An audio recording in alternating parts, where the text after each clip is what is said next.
Welcome back, everybody, to the Board YouTube channel for Pick and Roll here on Thursday morning. It is NBA trade deadline day, but we're still here because there is still a decent slate of NBA games to work with here, and lines are available. So we have the show today back from the break yesterday. Pips dealing once again with his broken knuckles in the hospital, wearing a hard cast today. So hopefully he continues to get better, but he's back today, and there's 3 official free picks on the way for you guys to choose to tail. So let's keep it going here. Let's get into the show today. Remember to smash the like button to get us started and subscribe for content like this all throughout the week. Plus, the 2 p.m. NBA trade deadline watch long. I'm going to be live 2 to 4 p.m. today. Pips will be joining me around 3 p.m. Eastern time. You do not want to miss out on that and any of the action. All right, let's get into the picks that we have for today. Let's just do one last check to make sure all of the lines that we want are available here. I imagine everything is in place, but just one last check so everybody has the fair price. And let's get into the picks here. First of all, we are going to the Nuggets and Lakers game. Mess up the graphic here, but Nuggets and Lakers game. It is Michael Porter Jr.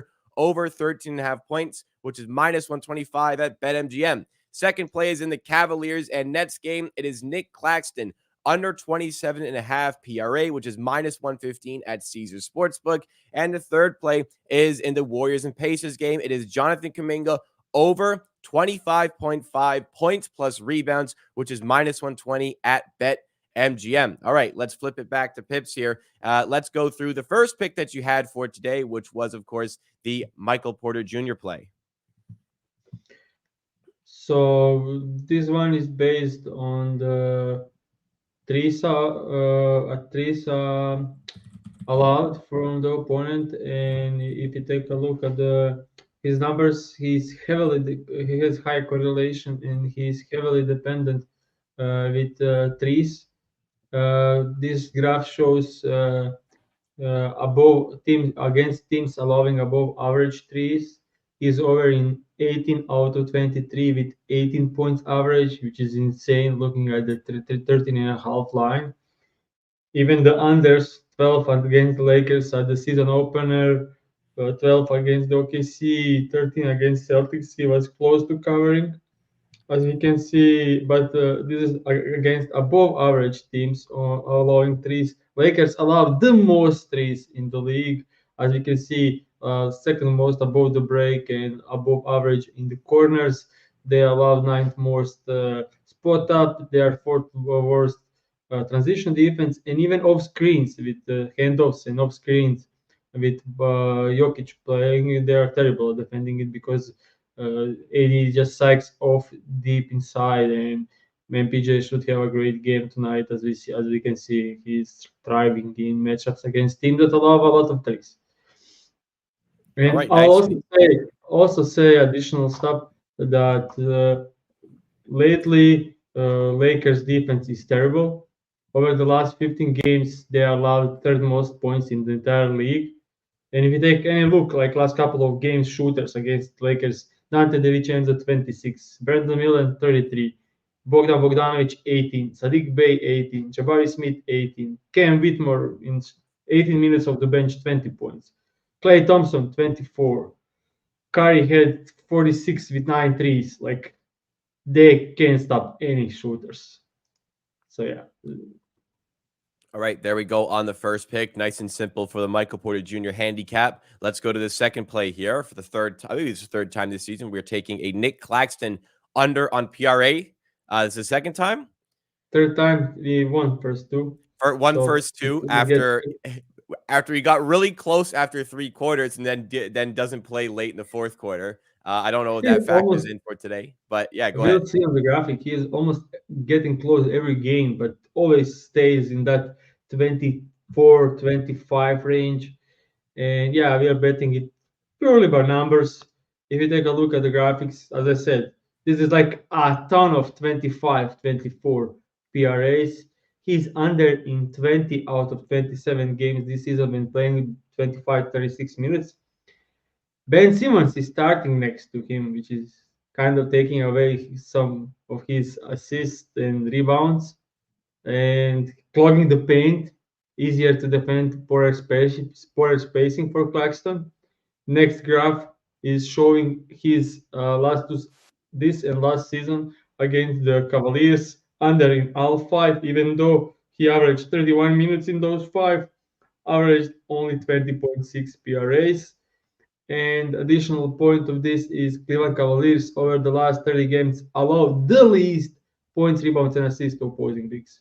So looks great in every way. And whenever we can have some analysis and some reasoning for unders, we should take them because there are so many other things that can go in favor.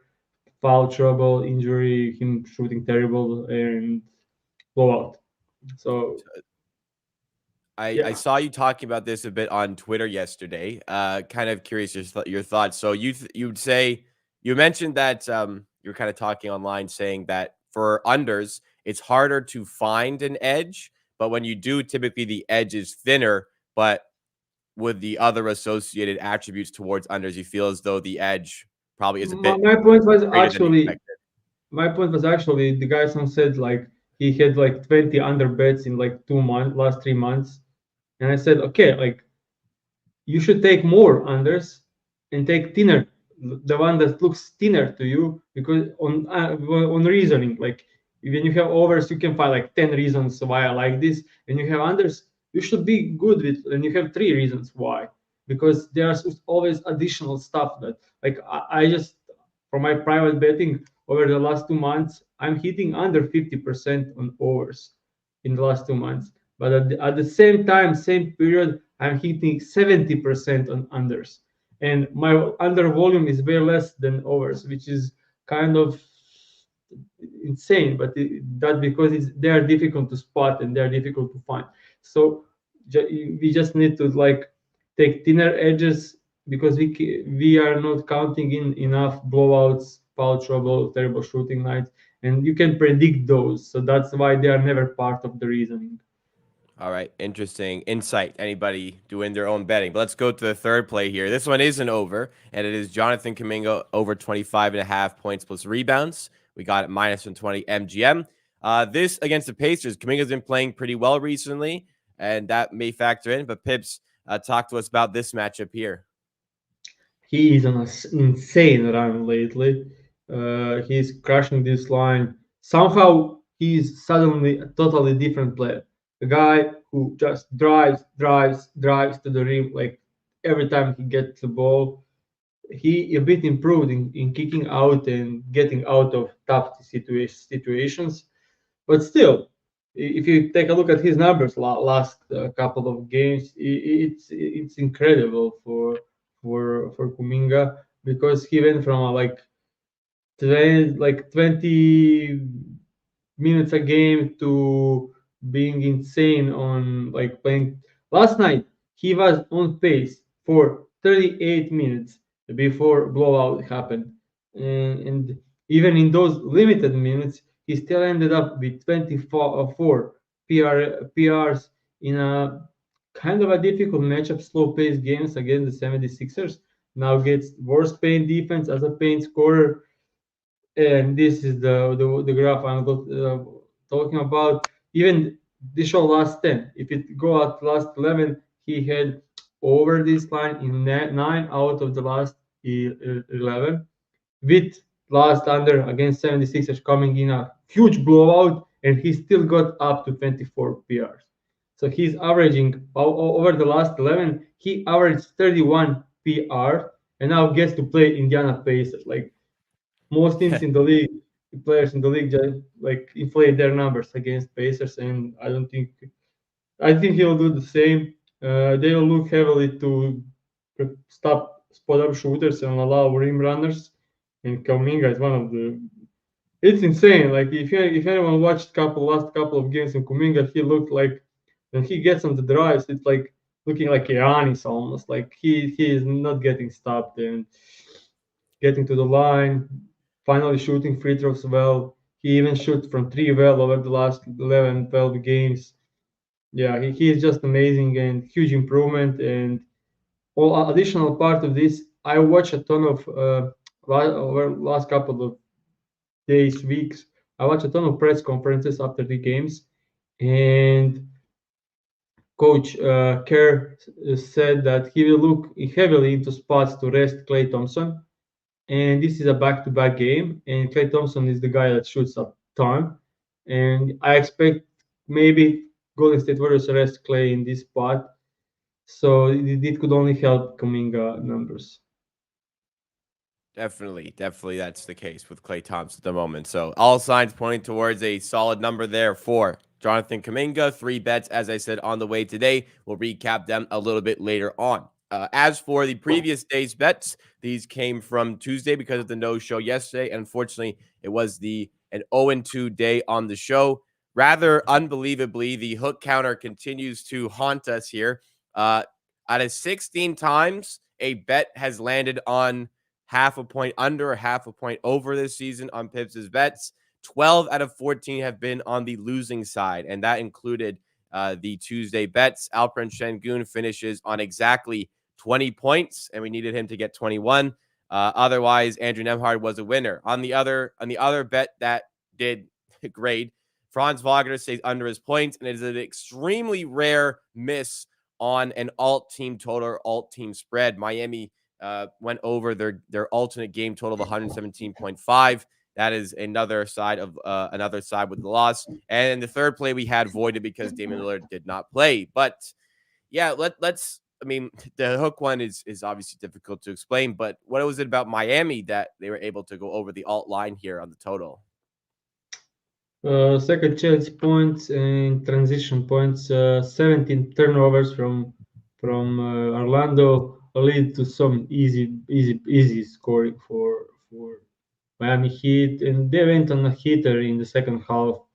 Like they scored like last 6 minutes of the third quarter, they scored 28 points. They just went straight bucket. Everything was going in, and at the end, almost got like 6 minutes left in the game. The uh, total on the bookies at FanDuel live total was 114. So we looked, even with that quarter, we looked good, and then late into the game again, another crazy run by Miami Heat. Orlando Magic, insane, terrible game. They got blown out. They couldn't defend. Yeah, maybe okay. I'll say Alperen Şengün, unlucky one. But Franz Wagner, I should probably bet it straight. I shouldn't be afraid. That's it. The unders. Like I shouldn't be afraid. Like getting under 20 and a half, and like whatever it ends, I'm good with. It actually closed at 19 and a half. So yeah, Şengün one is kind of insane that without Fred VanVleet, they didn't use him enough. They just young guys, Amen, Jalen Green, Cam Whitmore, they were just like tunnel vision, ignoring Alp so many times. Alp would have like Nemheim in the post deep, and they would shoot contested three over someone. Just not a great game by the my Rockets. They didn't play good team basketball in this one. They didn't use Şengün. And if they use Şengün, he could easily score 30 because he was getting whatever he wanted in this one. So, but yeah, it is. All right. So, unfortunate for the bets, but hopefully we can make it up today. You've decided to go with 3 straight player props today. In fact, with your numbers, and that includes the Claxton under on the PR8 that we have. Final piece for the discussion here before we sign off and get ready for the stream later on today. It is trade deadline day. Any moves that maybe you're looking out for? Any moves that you might be expecting a team to make here? Perhaps anything from the Rockets, but just something in general you're looking out for today for NBA trade deadline. I actually want to comment on the one that is made yesterday. I think the deal for the Wolves is absolutely amazing. I think Monty Monty Morris, Morris. when he's healthy, they gave out 2 out of rotation players to get Monty Morris, who will help them tremendously off the bench because they can only have Conley, and now they added Monty Morris, who is one of the better backup point guards in the league when healthy. So think it's under the radar great addition for the Wolves. Have solved some of their problems and issues, and I think they get better. And contender getting better is always move. Moves. I expect Bogdanovic to be traded. Bojan Bogdanovic. They got Fontecchio, so I think that's like smaller replacement for Bojan going. Bruce Brown, Dennis Schroeder. I think both could be gone tonight. Uh, yeah, I don't know, like Drummond. I think that should be a safe one that should move. A lot of teams need backup big, and he should be up there. Maybe some teams go for Javon Carter from the Bulls. I'm just trying, like, going through the teams and trying to see who can improve. Maybe Capella moves from the Houston Rockets. That The will make Hawks. sense. From the Hawks, yeah, Rockets, yeah, insane. Golden State Warriors do something or nothing. Like it will be interesting. Spur, like, yeah, there are a lot of players. Malcolm Brogdon from the Portland Trail Blazers should be target for a ton of teams in this league. Kelly Olynyk also big target should be, and yeah, I'm probably waiting for Bucks to add some point of attack defense. So yeah, it could be a ton of moves. I think one player that should probably everyone in the league go for is Dorian Finney-Smith from the Brooklyn Nets. Great Yeah. defense. They can shoot, can play like two, The three, asking four, price is pretty five. high. That's the only thing. They're asking for a lot for DFS. Yeah, okay, probably asking a lot, and now then it's trade deadline. Maybe they just decide, okay, we didn't get what we wanted. We'll want to move him because I don't see why why would they. Royce O'Neal, okay, like similar type of the player. Like he can defend, he can shoot. Like he's experienced. People should go. I think people should go a bit buying from Nets because they can do anything this season, and there are a lot of hanging fruit there. I mean, it's not easy to trade with Nets, as we know. Like they are always ask a lot, Yep. but there are some great players there that could help so many teams. So yeah, so I think we could see a lot of moves tonight. So I'm looking forward to it. So a lot to look out for the trade deadline season. I'm going to be live from I 2 to want to 4. I want to Right. say just one thing, because I love. Anyone watch Kings lose to the Pistons last night?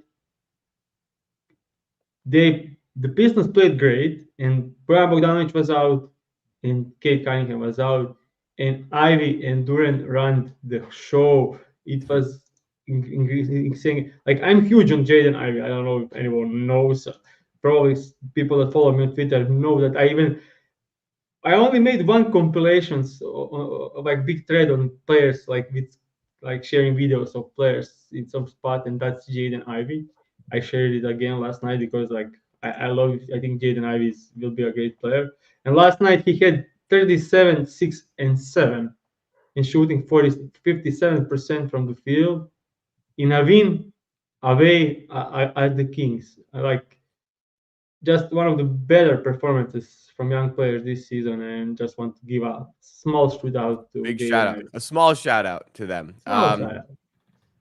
I'm a big fan of Jaden Ivey as well. I think he's underutilized by Monty Williams. Hopefully, I mean, that's been growing throughout the season, but it doesn't get I enough from mean, Monty Williams. he was out of the rotation to start the season, which Yeah, is that's like how insane that looks now, and he's finally bowling, but when he yeah. got the chance, like. Yeah, that is crazy. Before we wrap up as well, a super chat came in from Sean Glenn once again, always sending in super chats like this. And Sean Glenn appreciates the recognition of the greatness of Monte Morris. Go Wolves. All right, I think good pickup there.